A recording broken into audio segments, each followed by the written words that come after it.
Let's get to our next story. Jesse Dimmick was convicted of kidnapping Jared and Lindsay Rowley in 2009. He's now suing them for breach of contract because they did not help him hide from the police. A kidnapper is suing the former hostages he held for breach of contract. He was fleeing from murder charges in Colorado. A high-speed chase ended up with him crashing a stolen van into the home of the Rowleys. And he was holding the Rowleys hostage at knife point. They gained his trust by offering him Cheetos, Dr. Pepper, and watching the movie Patch Adams together. When he fell asleep, when Dimmick fell asleep, the Rowleys escaped. Okay, that's the kind of basis of the story. Is this the key to a criminal's heart? Cheetos, Dr. Pepper, and Patch Adams. Patch Adams, yeah. Robin Williams is in Patch Adams, right? Yeah, it's not a bad movie. It's not bad. Yeah. You're right. And the Topeka Capital-Journal reported that Dimmick is suing the couple for $235,000, in part to cover the medical bills that were incurred from being shot by the police.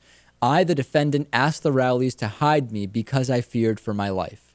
I offered them an unspecified amount of money, which they agreed upon, therefore forging a legally binding oral contract. As a result of the plaintiff's breach of contract, I, the defendant, suffered a gunshot to my back, which almost killed me.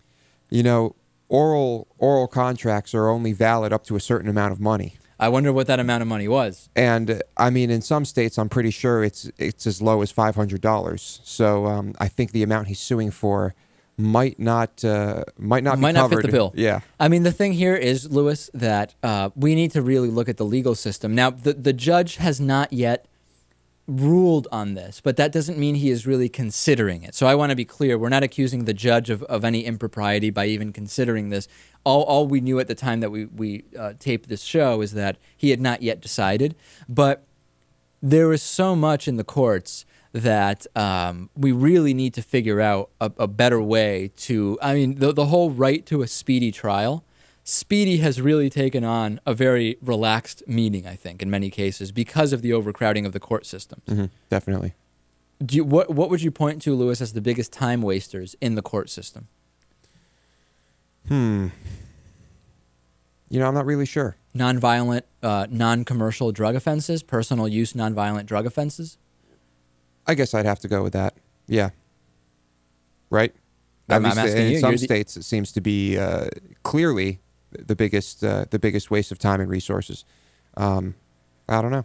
Yeah, I'm assuming that this is going to be dismissed or not even heard because it is just absolutely so bogus. But it's creative. I mean, it's a hell of an idea. Yeah. Well, of course, you remember the burglar who fell through someone's roof, like broke his leg and successfully sued the homeowner. Right. Was that in Massachusetts? I don't know. But weird things happen. Yeah, we'll keep an eye on it, but I think we have a pretty good expectation of where this is going to go. Make sure to listen to the David Pakman Show on the go on your iPhone or Android phone by downloading the Stitcher application, stitcher.com/David Pakman Show. Back after this.